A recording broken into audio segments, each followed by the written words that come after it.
Hey everybody, welcome to DadsDen of Pop Culture. Today, I have a quick board game review for you. There's not a lot of game to review, so maybe it's more of a show and tell, really. But we're going to be taking a look at the 1974 Star Trek board game from Hasbro. It is, it's not a complex game. It is meant for children, ages 4 to 10. But there are actually some pretty funny things about this game. So let's open up the box and take a look. So here we go, folks. This is the board that comes with the game. Now you will notice it is, well, kind of a cheap board. It's not, it's not like the boards you often find in these kind of games. Very, very simple, thin cardboard. The graphics appear to me to come maybe being adapted from coloring books, maybe cartoons or comic books. This particular spaceship up here, I know it from something, and I cannot put my finger on what it is. When I was doing a lot of kind of research into all things Star Trek, especially from this period. This game, like I said, comes from 1974. But the picture of McCoy with the fish, I swear comes from a coloring book where you were supposed to maybe find like mistakes or something. I don't know. Point is, it's not the most professional display in the world, which I think actually makes it a hell of a lot more fun. You get the instructions, which are very simple, just on this little piece of paper. You also have two spinners that are used. One is the warp drive and one is impulse speed. And you will notice it's the same spinner. It really makes no difference, but there are times where you're supposed to use warp speed and times when you're supposed to use impulse. And if you use the wrong one, you lose your turn. All right. And the markers for this one, the little playing pieces, are these little guys here. Again, nothing real complex. Sad that we didn't get little miniature Enterprises, but this seems like it is a real bargain game. Not a tremendous amount of work went into this one. There's at least one definite typo, maybe two. So it's not the most professional editing job in the world. You kind of get what you get. Now, the basic idea behind the game is that each player, and like 2 to 4 players, each player is going to spin on the warp drive. Here I got a 5. The high spin goes first. And going first means you choose which marker you want, and you choose which mission you want to go on. There are 4 missions. They start here in these little explosion things here. And you can see this particular one goes around this way and back up. And basically what you're trying to do is be the first person to complete your mission. So if blue happened to go roll first, we'll put blue down. We'll put blue on this one. Because this is the one that I think has maybe a couple errors on it. So this particular mission is start here, investigate asteroids at Earth colony, spin warp speed to go ahead. Asteroids. Now, my question is, did they mess up asteroids, or is this thing here an asteroid? I'd love to know, and I'm not going to worry about it too much. So if we go ahead and buy these rules, we would then spin. I got a 3, so I'd go 1, 2, 3. I land on Mr. Spock, science officer. Now, what does that do? Nothing. But I think they just wanted to work the characters in. Now, Scotty and, Sulu, but you'll see why I pause for a moment there in a moment. They get a little thing, attached to them. But the other ones, they just have their names there. Now, the way it works is you're going to be moving around until you get to any space that tells you to change your speed. Now here it says stop here, spin impulse speed to go ahead. And so then you would spin on impulse speed. And like I said, it's really the same thing. So it doesn't necessarily matter. But from this point on, you're using impulse speed. And you're just going to be moving around the little squares, I guess we could say.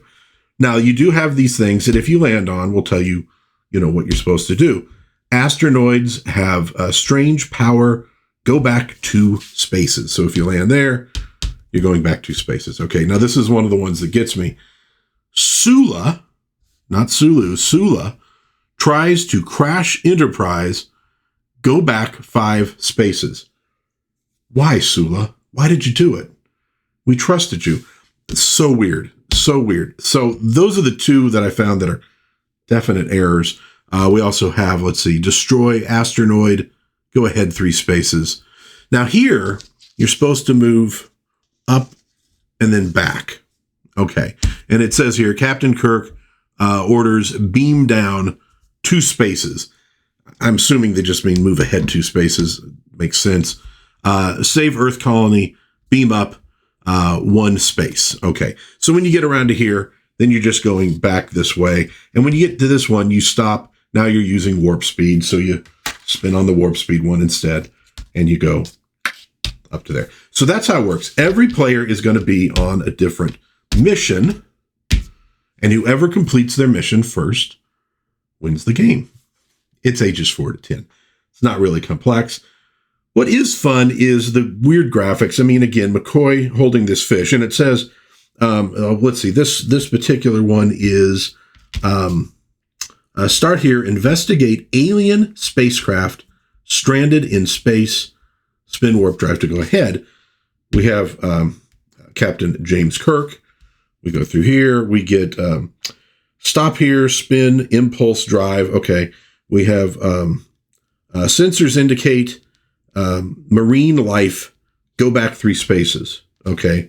No answer from alien, go back 5 spaces. Alien craft does not attack, go ahead 3 spaces. And then up over here, we get the mystery, who has been fishing on Earth. What? Board alien crew. So they boarded the alien ship, which I think was supposed to be a Romulan ship. I think in one of the Gold Key comics. I know I saw that in the comic book, but I guess the Romulans were illegally fishing on Earth. They didn't have a license. Here we have Scotty cannot stay awake because this one involves some kind of a sleep ray coming from the moon that they have to go to. And this one was investigate weird moon in solar system. Now, solar system, of course, would mean us, right? I'm sorry. That one, that's this one. This is the weird moon in the solar system. This one is investigate unknown solar system, spin warp speed, yada, yada, yada. Back in the day, it was pretty common to mix up solar system, which specifically refers to our star system around the Sol, another name for the sun, and just the term star system. So that's probably what they mean there. Yeah, this is a common issue in sci-fi back in the day. So this is pretty much it. Let's see if we can get maybe a slightly closer view of the board. There we go. There's that. And I don't know if I can really show the top. There we go. I got just enough room to do it. So look, this is one for kids. So there's nothing wrong with it being kind of simple and straightforward. That's fine. It is kind of a fun design. I mean, it's goofy and it's corny, but I kind of enjoy it. It's bright. It's really flat. I would almost be tempted to frame this and just put it up on the wall. The warp versus impulse speed, there's really no point to that. It seems like it would maybe make more sense to have the impulse speed go just maybe 1, 2, 3, 4, although some of those move you back 5 spaces, so you'd have to adjust that.